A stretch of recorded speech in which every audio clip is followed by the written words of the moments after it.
It's important to understand what the 5G is doing and what they say it's doing. We're told on the IEEE beamforming document that this technology cooked your eyes like eggs in World War II.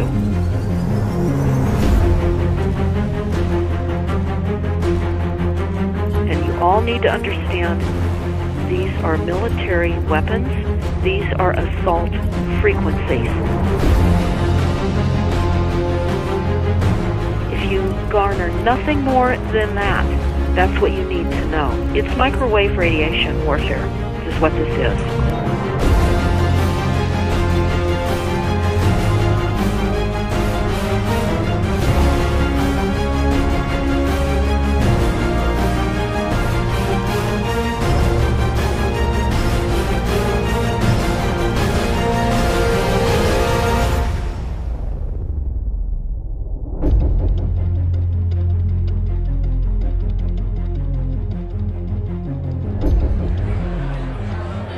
Ladies and gentlemen, please join me in welcoming to the National Press Club Federal Communications Commission Chairman Tom Wheeler. It's an honor to be here at the National Press Club. The first generation wireless, 1G, was voice. The second generation, 2G, allowed both talk and text. The third generation, 3G, the internet, in a limited way. And today's technology, 4G, completed that digital migration. But if anyone tells you that they know the details of what 5G is going to become, run the other way. This video is brought to you by the number 5 and the letter G. And pretty soon, everything else will be too. I have to tell people 5G is a killer. I'm Mark Steele. Anybody who hasn't heard me, I'm a weapons systems head-up display expert. I'm one of the leading experts in the world. I've actually brought cover in relation to this, and the reason I became an expert was because I invented them. What I'm going to say to you today, do not believe a single word I say. Not one. I want you to do your own research. You'll find it's absolutely terrifying.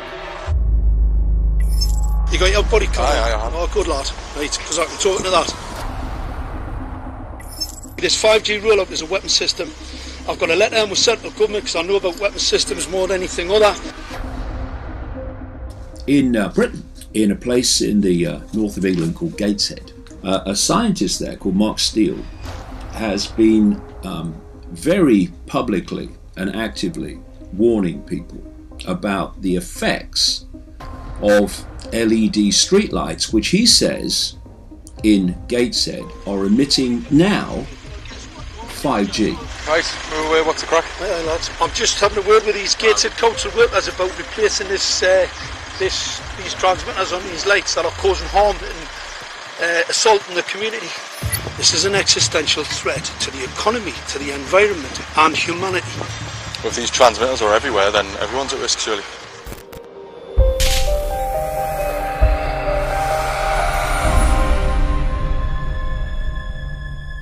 There's a lot of confusion about what 5G is.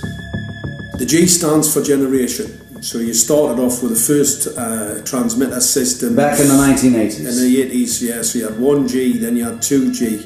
And as the generations moved on, you started to see more complex signal systems, cleverer pieces of antenna designs, etc., etc. So the whole thing became more data, quicker downloads, etc., etc. However, 5G is something completely different. Alright, let's get a breakdown. Let's tell the people what this really is. This is the 5G transmission device. Blinking heck, that's a hell of a beast, that, isn't it? These are the uninsurable transmitters. Just get a good look at that, guys, because obviously I know there's quite a few experts who want to see more detail about the transmitters and the chipsets. Just have a good look, boys. This is the control management system masquerade. There's an antenna there, you see that? What is this phased array antenna here? What's that? This is for phased array, alright? As you'll see, it's got a driver, it's got some chip there. It's one chip. Look at the chipsets on this. This is your dystopian world. What did Gateshead Council say? I'll tell you what, I think we better send some of these educated fools back to school, or just send them to prison, whichever's the easiest. I think prison's probably better. Alright, that's 5G, guys. That's 5G hardware.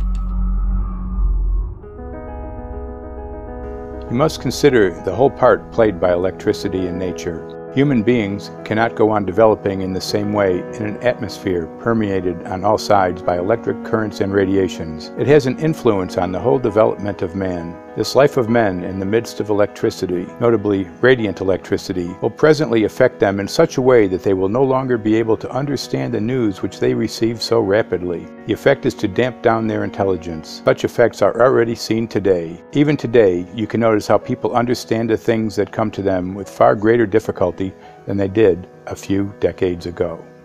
Rudolf Steiner, 1924.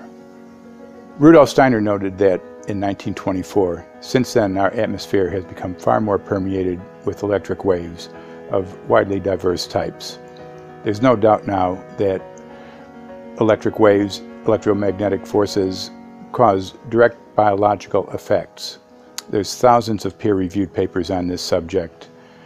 There's no doubt about it. But what are these effects? How are they affecting us? What can we do about it? We're now at a stage where we're putting in what's called 5G, which is a special type of broadcast for high-density information transfers. And it turns out that this is the same frequency bands that are used in crowd dispersal weaponry.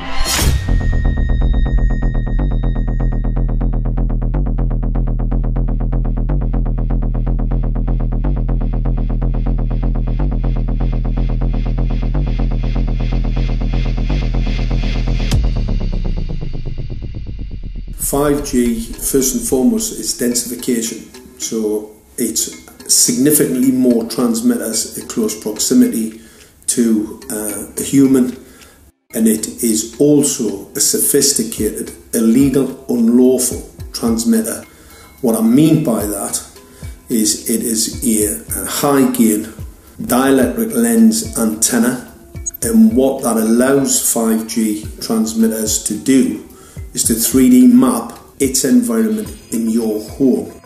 The 868 megahertz frequency is specific for battlefield interrogation systems, so sub-gigahertz. It allows the signal to travel through concrete brickwork with ease, and it can actually data gather. It is a target acquiring system. Phased array is basically radar off the battlefield. It is extremely good at identifying targets and being able to lock onto targets. And not only that, it can specifically target you as an individual. So any judge sitting on an interesting case, let's say, any lawyer, any barrister, anybody doing any work that is potentially controversial, your life could be at threat. So the antenna design that you currently have on top of these LED streetlights, masquerading as a control management system, is basically battlefield interrogation equipment. The first phased array unit was actually called Mammoth, used by the Germans during the Second World War to identify Allied aircraft. Obviously things have moved on significantly since then.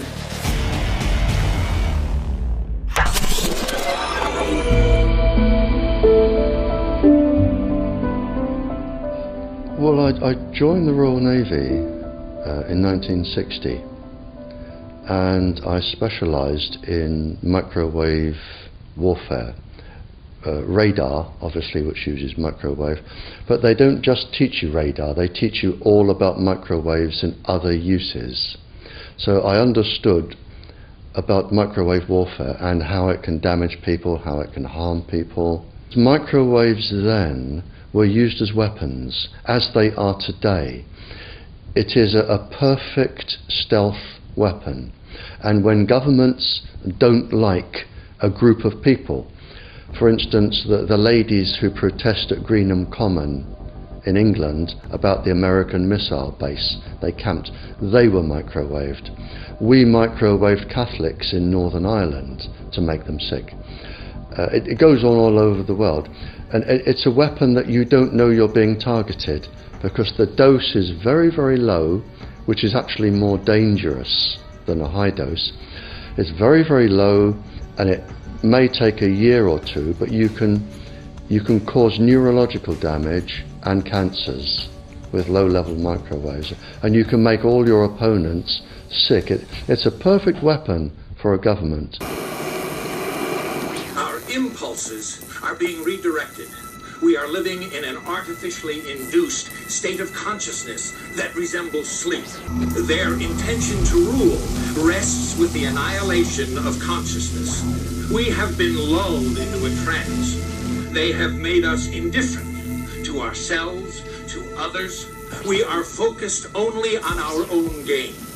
Please understand, they are safe as long as they are not discovered. Keep us asleep, keep us selfish, keep us sedated. Almost immediately, I had neighbours knocking on the door, talking about children bleeding from the nose. I had images posted on Facebook.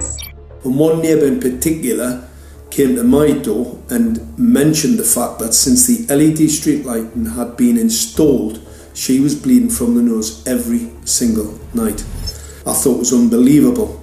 However, I spoke to another neighbour who lived not far from the first lady who mentioned this, and she also confirmed that since the LED street lighting had been installed, she also had started to develop nosebleeds and had never had nosebleeds before in her life. That then put me on a journey to investigate. I measured microwave radiation levels from the transmitters on top of the LED streetlights. The basic 868 megahertz, it was significantly higher than the current Council of Europe 1815 resolution, which is a maximum of 600 millivolts. I've measured up to over 3,000 millivolts. 5 to 6 times higher than the guidelines. Significantly higher than the current Council of Europe 1815 resolution, which states that 200 millivolts should be the maximum. The Bioinitiative report states that it should be significantly less than that. So we've got the Council of Europe, that's, you know, the international criminal courts are stating that, you know, the learned judges have said that 200 millivolts, and I'm measuring in bedrooms in Gateshead, minimum 600 and up to 4,000. Does this mean that in 2020, 2021, when 5G is destined to roll out globally, that you're going to get those kind of readings everywhere all the time? Everywhere all the time. Worse than that? Worse than that. Yes, 5G will connect the Internet of everything. If something can be connected, it will be connected in a 5G world. Hundreds of billions of microchips connected in products from pill bottles to plant waterers, requiring massive deployment of small cells. We won't wait for the standards. Now, to make this work, the 5G build-out is going to be very infrastructure intensive. We must reject the notion that the 5G future will be the sole provenance of urban areas. The 5G revolution will touch all corners, and that's damn important. The interconnected world of the future will be the result of decisions we must make today.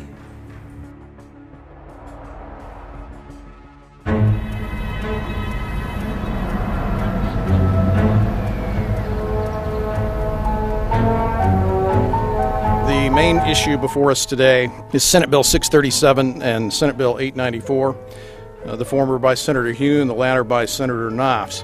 We're going to invite the first four witnesses in support of the legislation, and that would be John Jones with Sprint, David Lewis and Andy Emerson with AT&T, Neil Krevda with Verizon, and Frank Iacovetti Jr. with T-Mobile.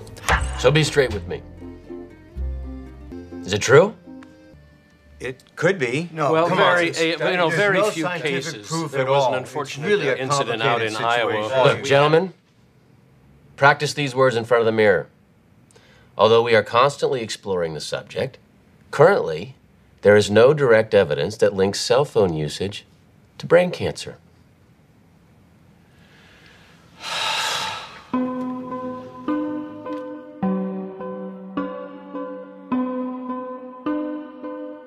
I'm Sharon Goldberg. I'm an internal medicine physician. I've practiced medicine for 21 years, and my background is mostly academic, internal medicine, hospital-based, clinical research, and medical education. I'm a certified Microsoft small business specialist. I worked on space station designing the cabling system for the airlock module, where I was responsible for EMI, EMC analysis, which is electromagnetic interference, electromagnetic compatibility. I am a professor in the Department of Epidemiology, Biostatistics, and Occupational Health, and I teach there both toxicology and health effects of electromagnetic radiation. My name is Daphne Tachover, and I'm the founder of an organization called We Are the Evidence. We are an organization that represents the many adults and unfortunately many children who have become very sick from wireless technology radiation. There seems to be a couple false Easter eggs being put out there right now. I want to make sure we dispel that right off the gate. The effects of wireless on health scientifically are very, very clear. So it's always pushed back to the definition of an acceptable level of radiation. And that's what this is, by the way. This is about radiation. Wireless radiation has biological effects, period. My name is Dr. Angie Kolbeck. I've been reviewing the studies showing the impacts of wireless radiation on our health, and there are now thousands of studies showing the following adverse health impacts to wireless radiation: cancer, oxidative damage, DNA damage, DNA failure. Things like memory, dizziness, anxiety, brain fog. Headaches, nosebleeds, cognitive problem, exhaustion. We have evidence of DNA damage, cardiomyopathy, which is the precursor of congestive heart failure. Short and long-term memory loss, decreased attention spans, lower reaction times, even involuntary contractions of muscles causing misalignments of spines and jaws. Breast cancer. We suddenly have breast cancer in women who have no DNA predisposition. Disrupted immune function and change in stress proteins, reproductive and fertility effects. There are dozens and dozens of studies that show beyond any doubt what this radiation is doing to our sperm. Now, if you take the cell phone out of your pocket, the sperm will recuperate within 3 to 4 months. What would not recuperate would be the damage to the DNA of the sperm. That is irreparable. The wife of the ex-governor of Indiana was diagnosed with glioblastoma. Same brain tumor Ted Kennedy had and John McCain had. Did you look at John McCain's car? This is a cell phone brain tumor. LeBron James, one of our sports people, had a salivary gland tumor. That is another cell phone tumor. You didn't hear about it because immediately after that was discovered, he was paid by Samsung to become their spokesperson. We are seeing increases in brain tumors. We're seeing increases in Alzheimer's. We're seeing increases in all of the neurotransmitter diseases, ALS, Lou Gehrig's disease, Parkinson's. These are all disease systems that are known to be associated with low-level energy exposures. We talk about 24/7, around-the-clock exposure, wherever you are and your whole body. You never get away from it. And it seems from our studies that maybe your immune system can cope with for a time, but it will deteriorate. Then the irradiation will definitely damage cells at a deeper level, and the question is what will then happen? These are out of peer-reviewed papers, so these are not just hypochondriacs thinking that they're doing it. We're having real problems with this. This is no longer a subject for debate when you look at PubMed and the peer-reviewed literature. These effects are seen in all life forms: plants, animals, insects, microbes. So 5G is not a conversation about whether or not these biological effects exist. They clearly do. There is scientifically evidence that is so strong that you can be certain that the standards used by the FCC to manage health effects are wrong. We need to start measuring how much radiation are people being exposed to. before we roll out 5G, there are 4 kinds of electromagnetic fields that we know are harmful to human health. So radio frequency radiation, magnetic fields, dirty electricity, and electric fields, okay? Our exposure, any given person, and all humans are affected by EMFs. What is our exposure in a day? It's not one cell phone. It's cell phones, it's multiple wireless networks, it's smart meters, it's cell towers. It's this sandwich, and it all adds up. The data we're going to look at are all published science, testing results, or public standards. At the bottom end of the radiation scale of what's called power density, or signal strength, is the minimum level at which cell phones will work, which was found to be 0.2 billionths of a microwatt per centimeter squared.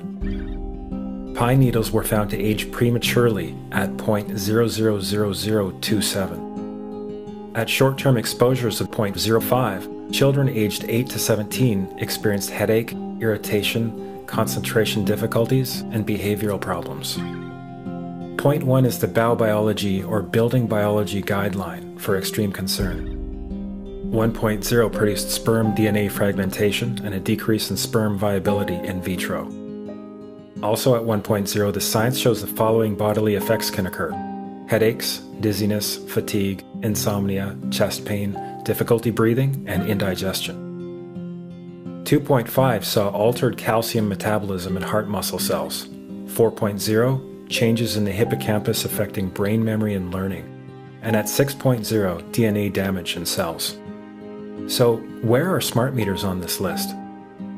Electrical Power Institute in December 2010 measured a single Itron smart meter with pulses up to 7.93 microwatts per centimeter squared. Our own testing indicated approximately 8.0 with 1 meter.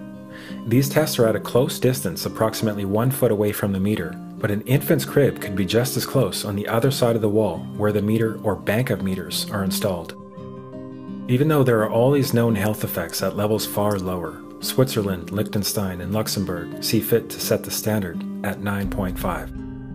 And China, Poland, and Russia, 10.0. This is the same level at which behavior has been altered, producing reflexes of avoidance following 30-minute exposures.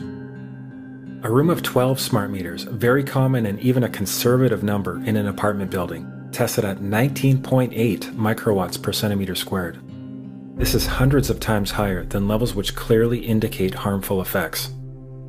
So, how can utilities and governments get away with forcing these devices on everyone? This is how. In Canada and the US and several other civilized countries, the safety limit is set at 600 to 1,000 microwatts per centimeter squared. This so-called safety limit is literally tens of thousands of times higher than levels which are known to damage health according to peer-reviewed published science.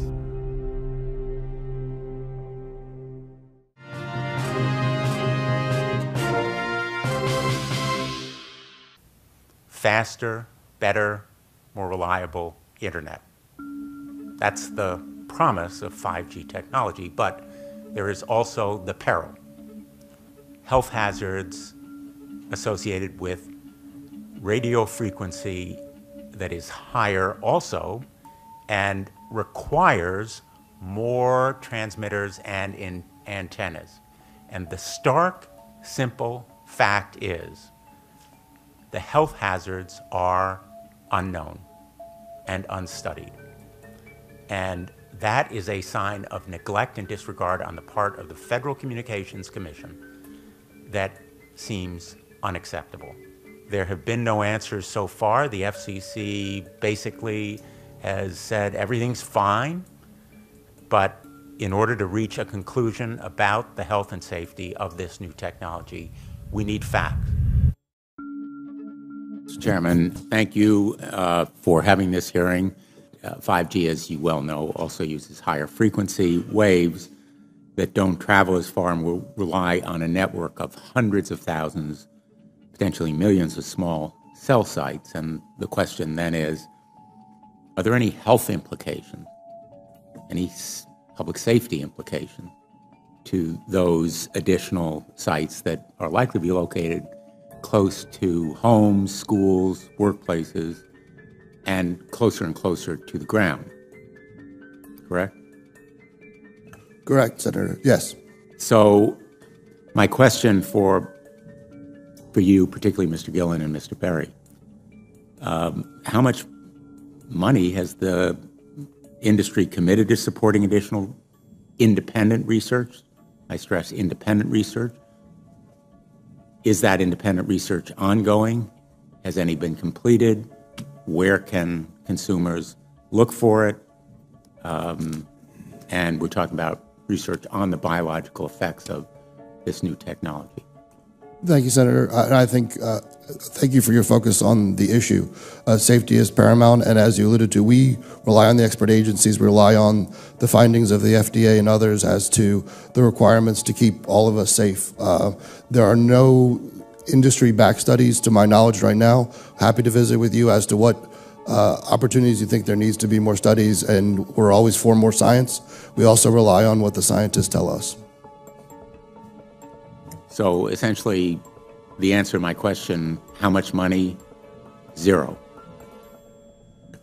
I can certainly follow up with you, Senator. To my knowledge, there's no active studies being backed by industry today. Anybody else know of industry commitments to back research, fund it, support it, to ascertain scientifically the health effect? No, I'm not aware of any. So there really is no research ongoing. We're kind of flying blind here, so far as health and safety is concerned. Thank you, Mr. Chairman.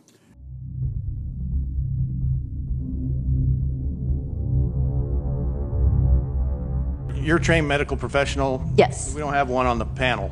What are we to make with of the American Cancer Society, for example, telling us there's no evidence of harmful product? Many of these organizations have conflicts of interest. Very briefly, if you can, what do you mean by conflict of interest? One of the first things that you teach residents is that you always have to look at the funding. There's a tremendous amount of sponsored research by people who are hired to do studies to find no effect. And that's plagued this field in a number of countries. The radio frequency radiation work that we did was supported by Motorola. The relationship was really very cordial and very stress-free, but only up until we started generating data. These folks were very, very upset and began to talk about how are they going to handle this, what sort of spin can we put on this, what can we expect from this, and from that point on the relationship changed. What we saw was that Motorola began to exert more and more control over the work, telling us what to do, telling us how to write abstracts, what to say in the abstracts, what to say in the papers, how to do the work. No, don't do this. Yes, do it this way. This was unacceptable. I had completed our study of DNA damage, and I submitted the final report to Motorola. They simply weren't willing to accept my interpretation of my study, my evaluation of my study, my knowledge of science at that point, and tried to urge me not to publish the study. Did you hear about people coming to you as far as having complaints about illness? We were made aware of health complaints following installation of smart meters, and we wanted to verify this using our field work. So I measured the field of about 30 different people while they stood 1 foot in front of the smart meter, and in every single case the human energy field was obliterated as they stood in front of the smart meter. So in our first slides, what we see is normal cells, and the structure of the cells is intact and sound. This is what we would expect from a normal sample. So after 2 minutes of exposure in front of the smart meter at about 1 foot away, we see a totally different story. Sample 1, you can see a lot of degradation in the cells. The cell walls have been broken, and you see changes in the cells which are called mycoplasma. It shows a mutation to the cell. In the second sample, we see a different type of degradation to the cell membranes. You can see a corrugation here. This is called bottle cap formation, and it's known that this occurs due to oxidation or exposure to free radicals. So this third subject, when we did her sample, she had to be pulled away from the meter after 45 seconds because she complained about an increasingly severe headache. And here you see a phenomenon called rouleau, where the red blood cells are stacking up, which makes it very difficult for the blood to deliver oxygen to the tissues as they would be their normal function. Every single one of these is a degradation. Every single one of these shows a trauma to the blood cells, and that came from something, and the only variable was the smart meter. The good news in all this is the patient and the blood can return to normal once they have been removed from the influences of these stressors.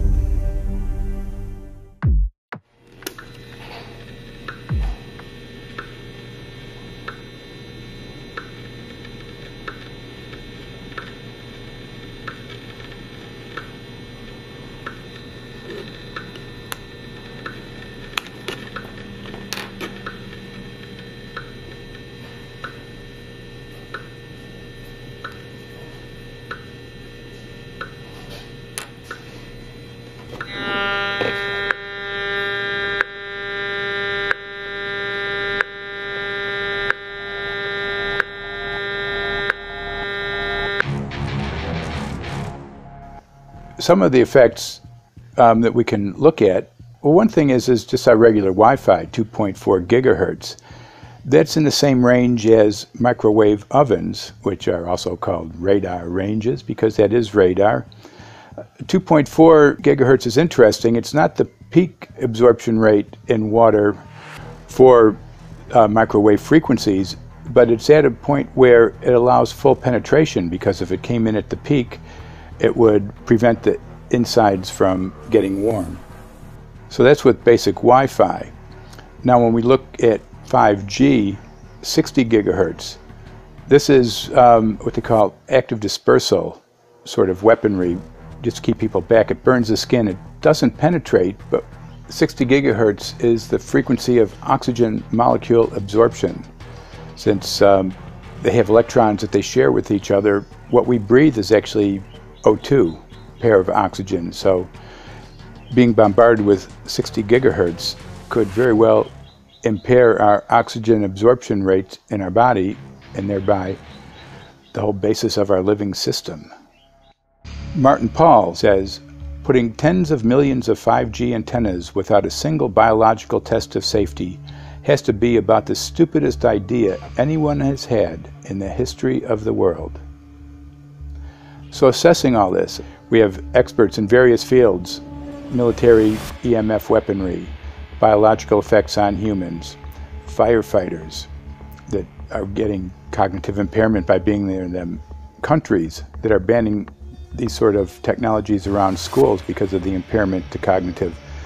Let's weigh that up in light of what Rudolf Steiner said in 1924 about just mere radio causing the impairment of cognitive functions on people, that they can receive news from around the world, but they can't understand it as well because of the effect of the electricity. We have to say, something smells sinister here. With the 5th generation, it's actually a whole new ballgame. It's not using the same technology. They're switching to military-grade millimeter wave technology.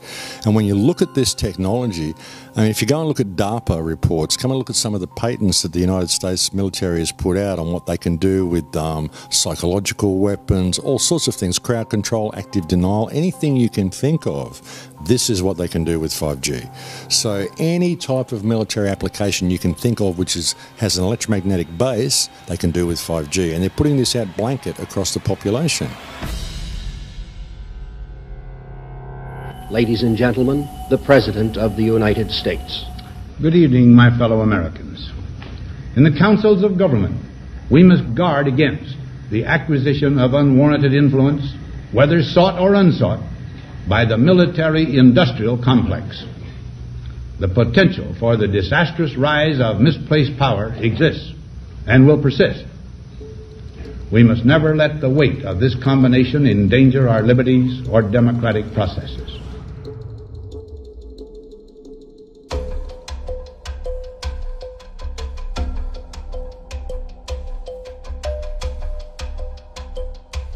The FCC is a capture agency. They probably conducted what I believe to be the biggest fraud on the public ever conducted.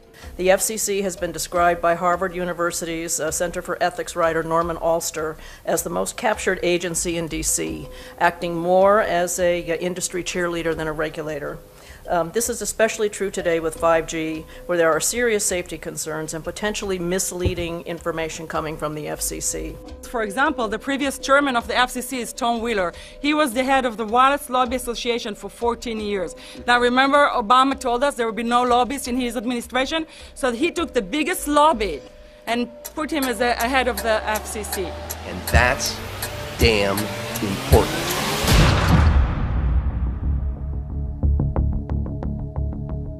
In 1993, the FCC started a rulemaking to adopt the IEEE regulations on this issue. IEEE is an engineer association. Why is it that we adopt regulation of engineers who maybe know how to measure this radiation when it's passing a wall, but not when it's passing a body? All our health agencies objected it, saying that it makes no sense to adopt engineer association, that they had not even one biomedical person on their team. They are effectively indemnified against adverse health impact lawsuits when the acceptable limits are higher than the limits actually shown to show harmful health effects. The FCC guidelines were developed for short-term exposures, 6 minutes, 30 minutes, depending on it's a phone or an outdoor exposure. And they have absolutely no connection to the biological effects that have been very clearly summarized in the Bio Initiative. So as you can see, there's a number of individuals in this room today that have serious concerns about this as regards to their health. If one of your companies decides to put one of these small cells up at a pole that's within, say, 50 feet of one of their houses, what recourse do they have to say, is there a way to move it somewhere else?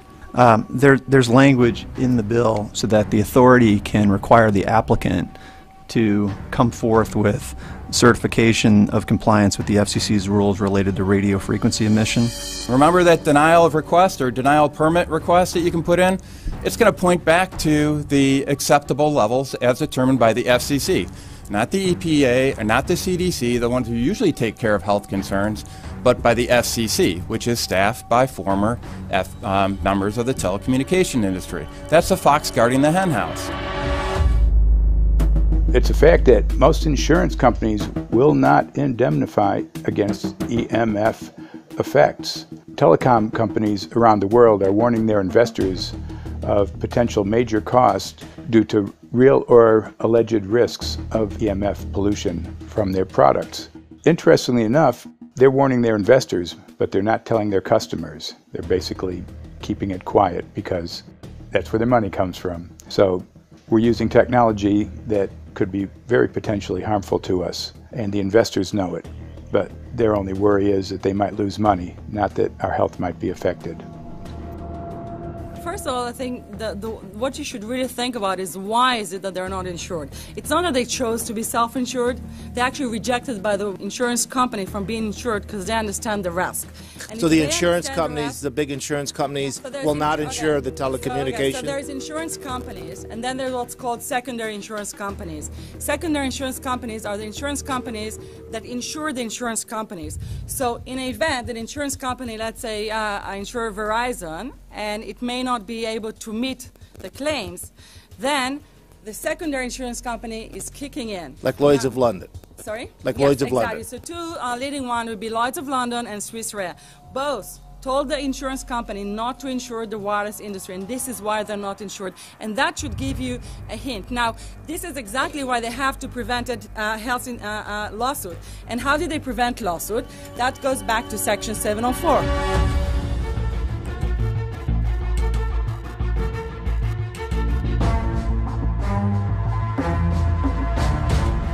Section 704 was passed in 1996. This is how our rights in regards to health were taken away by the wireless industry. What this legislation did, it gave the power to regulate the health effects of wireless technology to the FCC. FCC is a spectrum auctioning agency. It's not a health agency. They don't even have one biomedical person on their team. And then the other thing that Section 704 did, it actually took the power from the states to regulate location of cell towers based on health. And what does it mean? It means that if they want to put a cell tower in front of your home, you cannot go to your city council and say, hey, stop, I don't want it. I just heard in a lecture that there are 10,000 studies proving that it's harmful. I don't want it. My child is sick. They will tell you, stop. You're not allowed to mention this in the city council because Section 704 says that if you will, and if the application will be rejected, the city will be sued, can be sued by the wireless industry.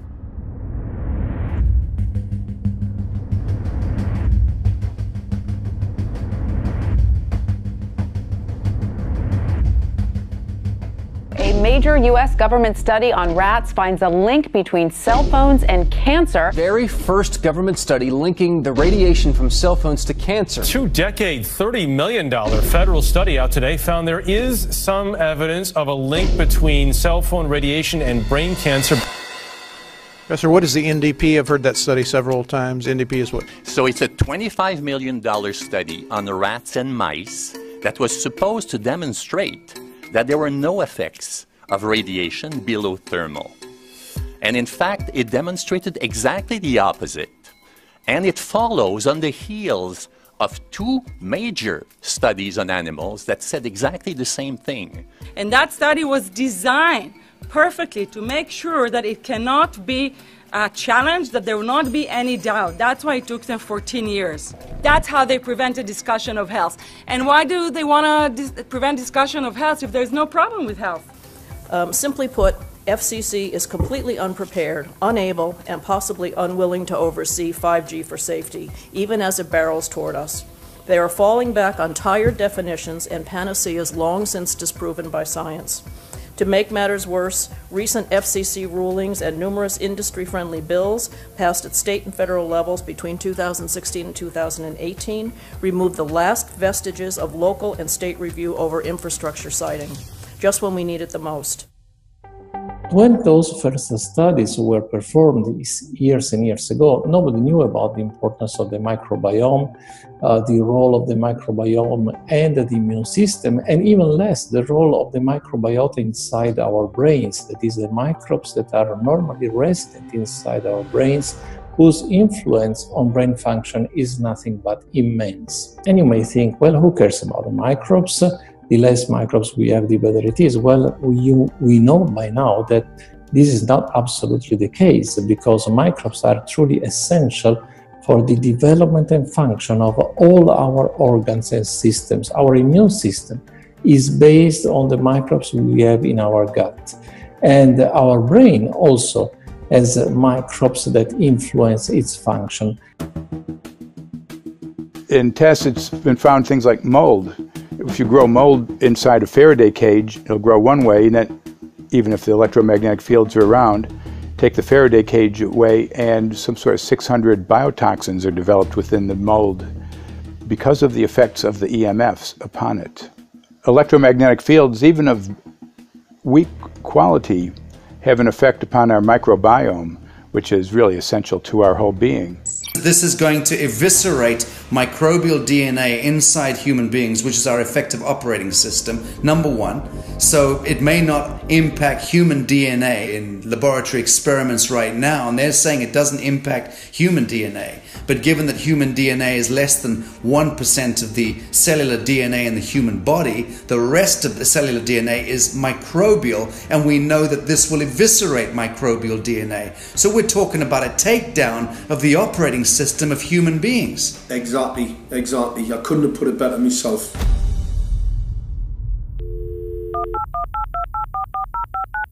John Brandt. Good morning, Mr. Brandt. Wow, this is Amanda from Virginia. Hi, how are you? Hi, I've been trying to get a hold of you for months now. You guys are covering up chemtrails. No, we are not covering it. We have no reason to cover up chemtrails. Of course, you have every reason to cover it up. Every reason. It's called losing your job. What reasons would that be? Oh, well, you personally, you would lose your job if you were to reveal anything to me, and it's probably unsafe for you to even be speaking about this, considering the types of individuals you work for. It's not unsafe. It is unsafe. There's no problem with us talking on, you're a citizen, you're making a complaint. Oh, Lord, have mercy on myself. It's a complaint in an area that we don't have authority to regulate.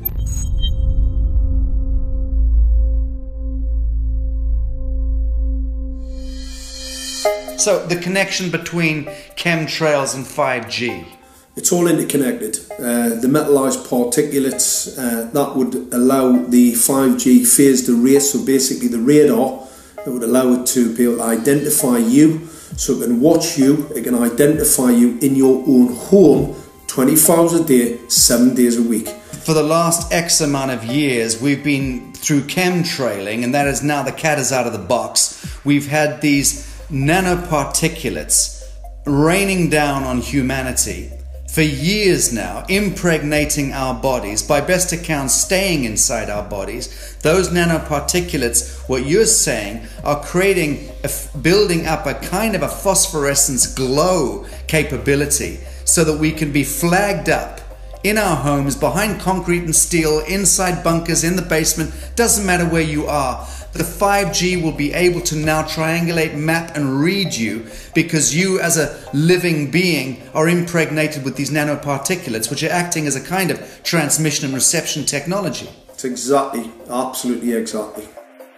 You have to consider that DNA also works as a fractal antenna, which is able to send and receive and also to process signals under the form of radio frequencies. Well, then there is no doubt that artificial radio frequencies, such as those of cell towers, and in particular these new types of towers that have a much higher density of signals, they may somehow interfere with the ability of DNA to retain and transmit biological signals. So this is one level of danger that very few biologists are aware of.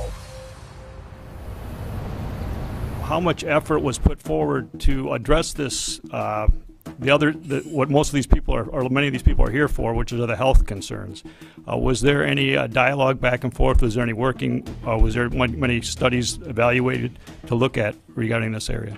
Maybe not every person that has concerns on the legislation was brought to the table. Okay, so from your perspective, you feel that there was a legitimate amount of time to evaluate the data that the opposition would have on this? Absolutely, and I wouldn't put forth something that I didn't believe in. And I'll tell you, as I mentioned earlier, and it's been commented several times amongst the panel here, this is truly an economic development issue. Our 3-year-old, again at home, is outraged when we pull out the driveway and he's not able to access Wi-Fi.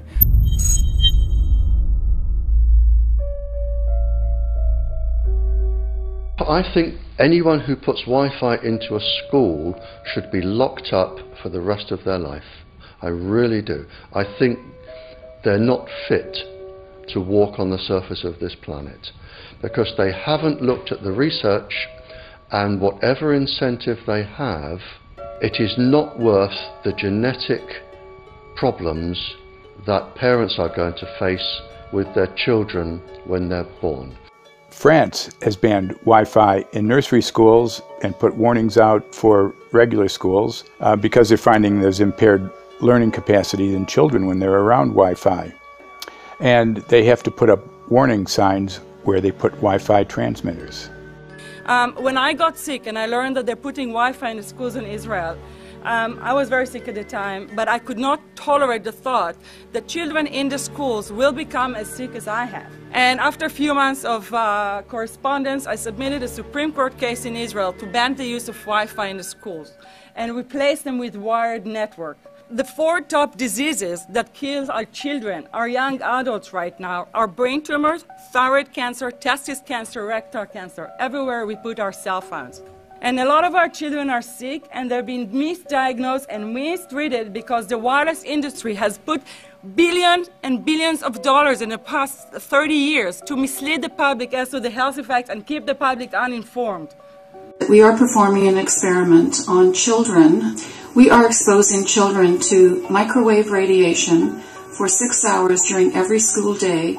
We have had absolutely no studies looking at the long-term effects of this radiation on young people or even on adults. A considerable amount of research shows that developing brains and bodies of children are much more affected than adults. And there are clear indications of a link between increased electromagnetic fields and autism spectrum disorders. We took 10 autistic children and went back to the sleeping location where the mother was when she was pregnant with that child and compared it with the sleeping location of a mother that gave birth to healthy children. We had 10 mothers in that group, 10 mothers in this group, and in the group of the autistic children we found that the measurements that we got for the microwave exposure was elevated compared to the group of children that were normal. The fetus is affected. The exposure to man-made electromagnetic fields has become the first factor that could be isolated ever in autism that could predict autism. The fifth generation of wireless technology, or 5G as it's being rolled out worldwide without safety testing. Let me say that again, without safety testing. And how we've got scientists and doctors and environmental organizers saying, stop this. Because in terms of the effects of wireless radiation, the science is in. Wireless radiation can lead to cancerous heart tumors, brain tumors, DNA damage. Wireless radiation is linked to infertility, to autism, Alzheimer's, and more. And guess what? All the effects that I just listed, those are some of the effects that are known according to the technology that's being seen today. First of all, you have to know that we know that the other EMFs that we're exposed to are already known to be health risks. And basically that 5G, because of the frequency that's going to be used and because of the extraordinarily high pulsation levels that will be used, is a much bigger threat to our health than the things that we already have, which are very substantial threats to our health. We're not just talking about the intensity. We're talking about the frequency and the very high level of pulsations. There's a huge literature which shows that pulsed EMFs that pulse up and down very rapidly, are in most cases much more biologically active than our non-pulsed EMFs. Every single wireless communication device communicates via pulsations, but the industry completely ignores this issue. The problem with 5G is that they're planning to put out tens of millions of these antennae all over the place without doing one single biological safety test. Are you implying possibly that we, the consumers, are the guinea pigs since they haven't really done tests to see the effects in a smaller setting? I mean, that's not an implication, it's a statement. We are, yes. Cancer is not the main concern that I have. I'm really concerned about sperm count and about effects on pregnancy. How many of you know that 1 in 6 American couples is unable to have a child when they want to? How many of you know that last year the birth rate in this country dropped the most that it ever has in recent history, 3% in a single year? People look at the sperm, and people use cell phones, and the sperm, usually sperm swim, and they swim straight. But if you expose them to radio frequency, mobile phone waves, they swim in a circle. Studies have been done here in Australia, taking sperm from healthy men.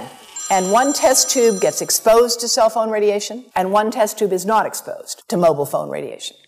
And then the results are evaluated. And this is a measure of vitality. We measure how well the sperm swim. This is a measure of motility. This is a measure of mitochondrial DNA damage. They have 3 times as much damage on their DNA if they have been exposed to mobile phone radiation. The data on that are rock solid. Cell phones can damage sperm quantity and quality. Your embryo, your uterus in the fetus, where your child is developing for the first 100 days, in the ovaries, the eggs do not have that protection. So they are at maximum risk from radiation. And for the first month or so, you wouldn't even know you were pregnant. You wouldn't even be taking precautions. That is the main danger area. So you give birth to a daughter, but her ovaries are now contaminated. She may be normal, she may be genetically damaged, but her ovaries are at the most risk.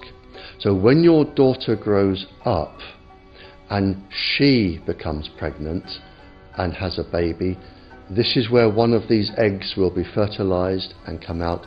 So the real damage here is your grandchildren. That is where it is going to show most. Do you think that there is a chance that within the third generation of females, they may be irreversibly sterile? Not in the third generation, but in the fifth generation, and that would for humans be something in the order of 150 years ahead of us. And of course, then it's too late to say that you are sorry, and it's very too late to say stop. There is a wealth of papers. I mean, we're talking about thousands of published papers in the scientific literature, few of which, or sometimes none of which, have entered the official documentations from authorities and likewise. So I think it's really time to have an independent compilation of data. Such was done at August 31st, 2007 in the form of the Bioinitiative report, of which I was one of the authors. And then we put together approximately 2,000 scientific references on a little bit more than 600 pages, clearly saying that if you, for instance, if you are a rat or a mouse or a cell or a molecule, you should definitely not allow yourself to be exposed to this. And in the meantime, we have this full-scale experiment using our own kids. One interesting case, John Patterson, he was a telecommunications engineer in Sydney, Australia. Very brilliant man. For 20 years, John tested Telstra digital systems. Over the time, he realised the dangers of electromagnetic radiation. It disrupts the bioelectric system of your body, which is really your brain, your nervous system, how your muscles talk. And he tried warning of these effects through different agencies, through his company. Got all the test gear out and measured it and drew up a report, and I was immediately removed from service. Finally, in 2007, he took matters into his own hand. He commandeered a used British Army tank and went and destroyed 6 cell phone towers in Sydney, Australia, because he wanted to stop this. He was trying to make a point. The message was that how dangerous it was. You know, these people were elected by us to manage our infrastructure in a responsible manner. That is the sole purpose of government if it's going to exist at all. And if it doesn't do that, then it has no right. It is invalid. So we need to pull this infrastructure down. We really do. But in order to do that, I mean, we can't just be some violent domestic terrorist. You've got to bring this awareness to the people that these towers are doing them damage. You don't need bandwidth that fast. And they're not doing it so you can download movies quickly. They're doing it so they can track every single thing you do and bring in this social crediting system to control even everything you think. There's a story about a lady called Claire Edwards. She was a United Nations staff member, and she was warning of the potentially catastrophic dangers of 5G technology. I took the issue to the UN Secretary General, Antonio Guterres. He is a physicist and electrical engineer, and lectured on telecommunication signals early in his career, yet asserted to me that he knew nothing about the dangers of 5G. Current public exposure levels are at least 1 quintillion, that's 18 zeros, 1 quintillion times above natural background radiation, according to Professor Olle Johansson of the Karolinska Institute in Sweden. The highly dangerous biological effects of EMFs have been documented by thousands of studies since 1932, indicating that we may be facing a global health catastrophe orders of magnitude worse than those caused by tobacco and cigarettes. 5G is designed to deliver concentrated and focused electromagnetic radiation in excess of 100 times current levels in the same way as do directed energy weapons. There is currently an international appeal signed by 237 EMF scientists from 41 nations urging the UN and particularly the WHO to exert strong leadership in fostering the development of more protective EMF guidelines, encouraging precautionary measures and educating the public about the considerable health risks, particularly the risks to children and fetal development. Sorry, because we are talking with someone that is a little bit ignorant on these things. We're talking to the Wi-Fi systems. I become worried because I put those devices in my house. I will have to, I confess my ignorance on this. We will have to, but I'm going to raise this with WHO, which I think is the organization that might be able to deal with it properly, because I must confess I was not aware of that danger.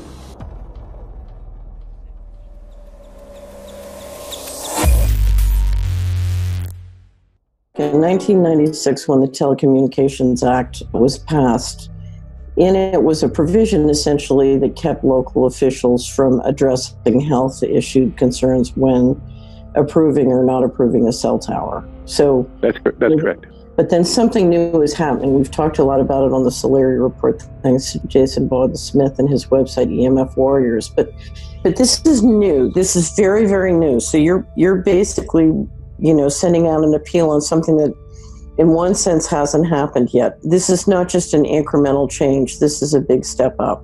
It's a sea change. An onslaught's not an improper word. It's a bombardment.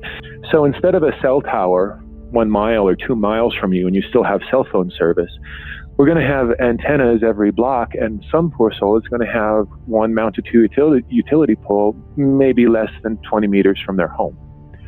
So this kind of, invasive bombardment with this many antennas, just in 1 square mile, if you do the math, 1 per block and 16 blocks per mile, that's about 250 antennas per square mile. The millimeter wave is untested. Former FCC Chairman Tom Wheeler openly said that they don't plan to test. We won't wait for the standards. And then our appeal also addresses the fact that there's a plan to roll out 5G through satellites in low Earth orbit.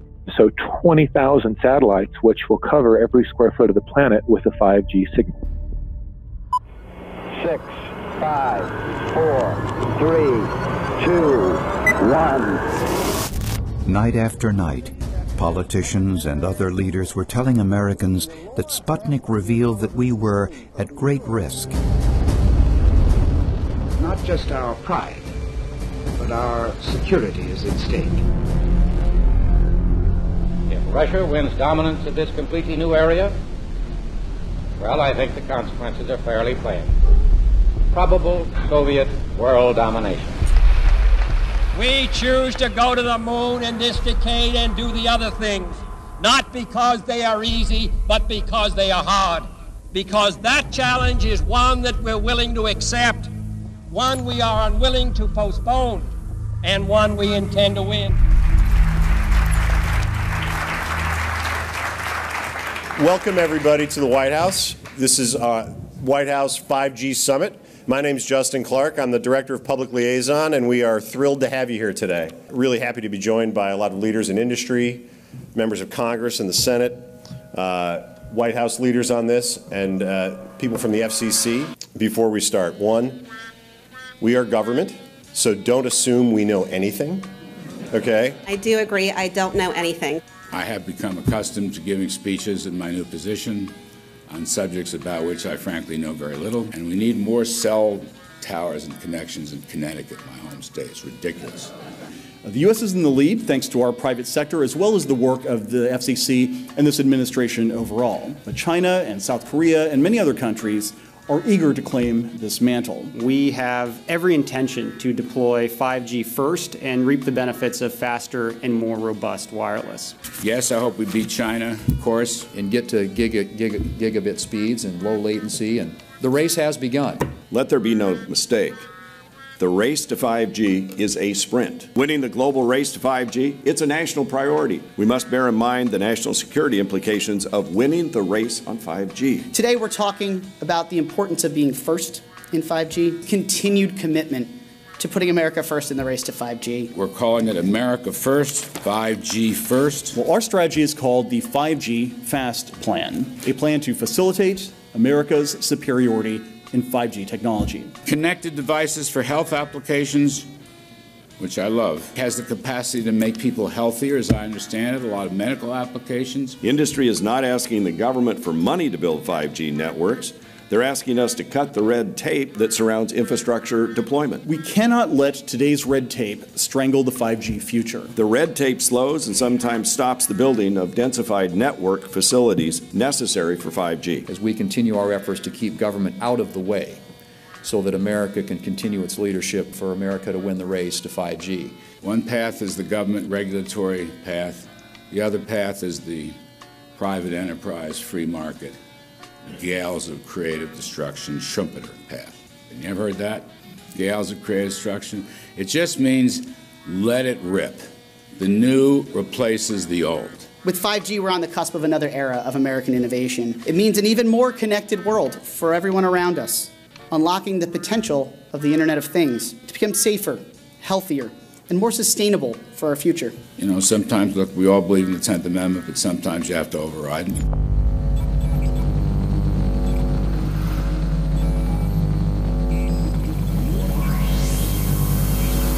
By the way, the 1996 bill permits that kind of override.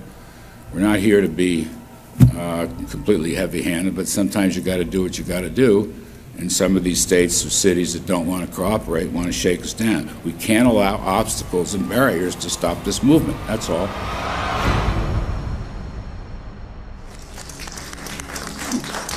And this happened in Canada. I mean, there were some activists I was working with up there that said, well, you know, we won a victory. We got the Public Utilities Commission to allow us to opt out. And I said, boy, that's divide and conquer. They just got rid of the people that were raising hell.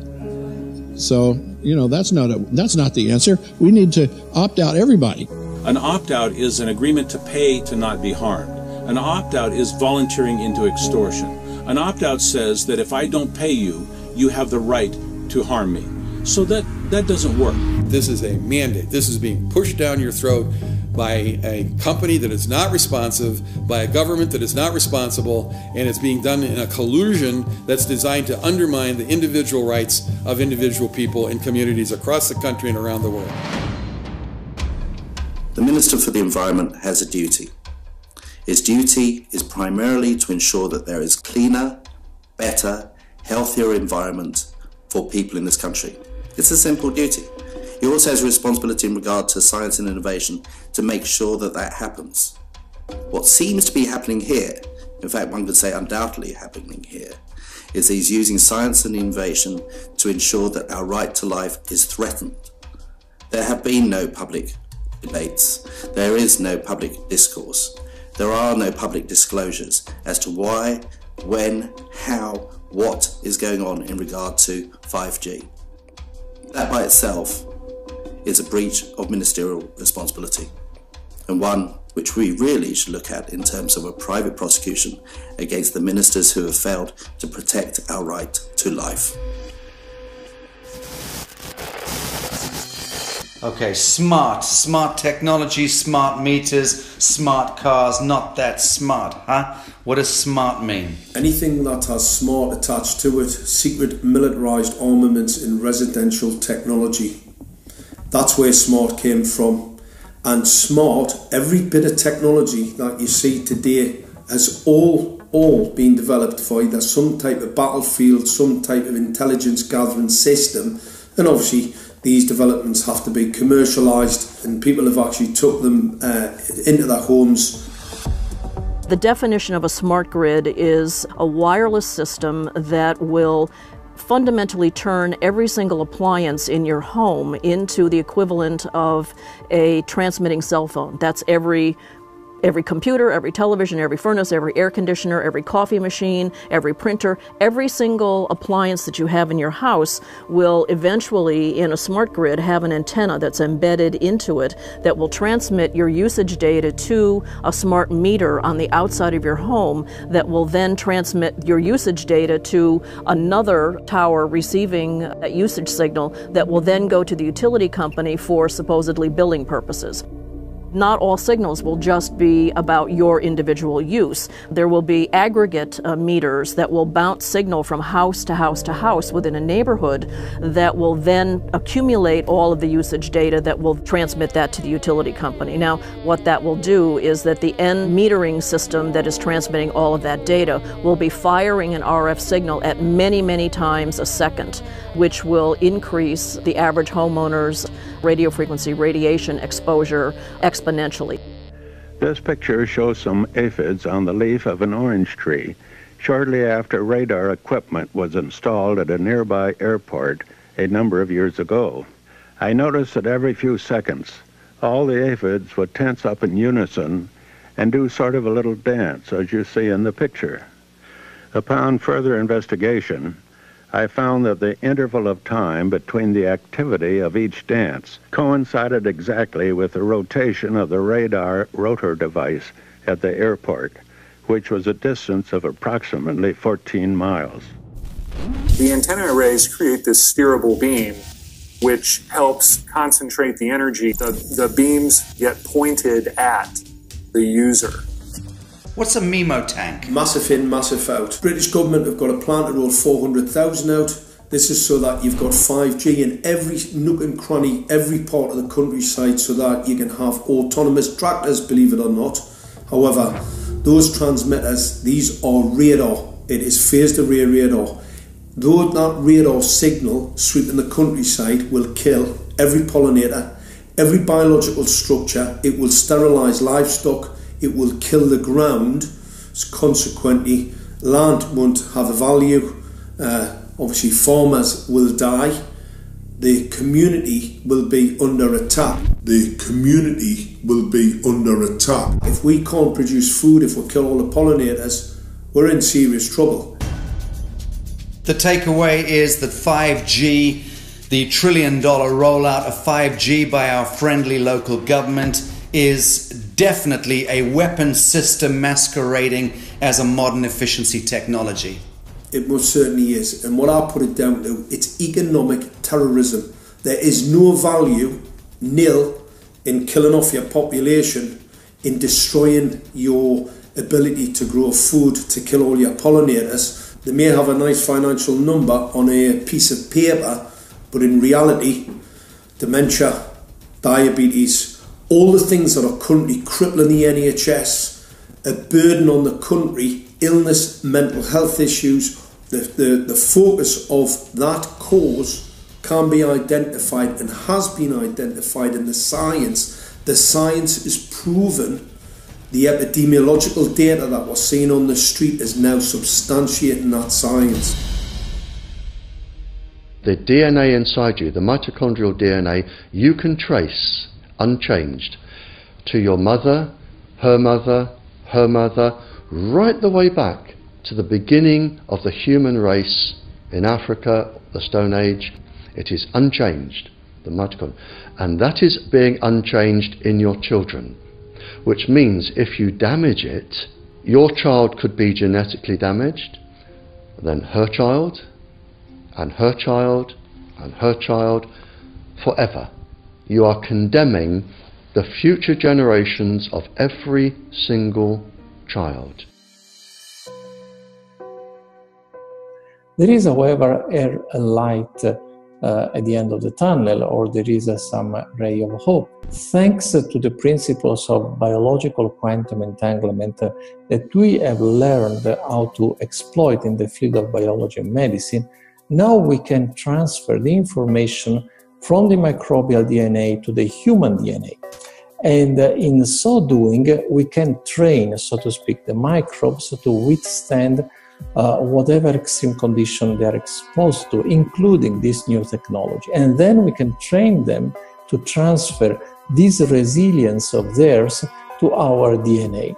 So let's say that there are good reasons to be worried about the introduction of these new technologies, but fortunately, since the knowledge in the field of quantum biology, in the field of microbiome medicine is advancing as fast as potentially harmful technology, then we can exploit this knowledge to protect ourselves from any real potential or perceived danger from these new technologies. I've met with molecular and cellular biologists, with blood microscopists, with weapons development experts, frontline activists and researchers, and all the stories I'm hearing from these experts and pundits leads to the same thing. 5G is almost certainly the end game. It is an extinction event brought into our homes, into our classrooms, onto the high street, into the very cells and DNA in our human bodies.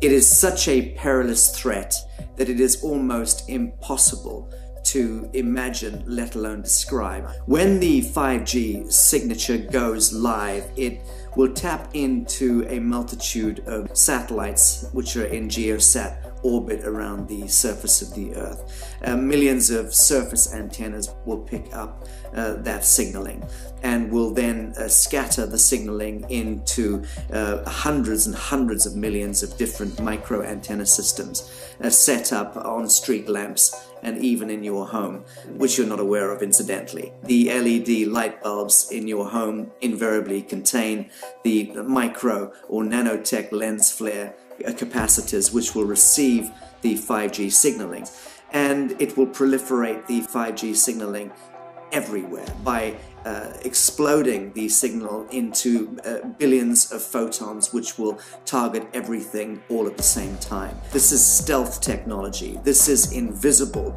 science. But what it means in simple terms is that you will be flagged up, visible, trackable inside your own home. Anywhere you move on the surface of the Earth, they will have a lock and load tracking capability over you. You will be visible to invisible masters, each one of us, all the time. Today, our governments and the corporate sector have managed somehow to infiltrate the mainframe of our civilization and are pushing through a $20 trillion infrastructural rollout without any, and I mean without any, health science running behind it. There have been no tests. Your government and your health authorities are either in collusion on this matter of genocide and ecocide, or they're just damned stupid, and I would suggest it is the latter.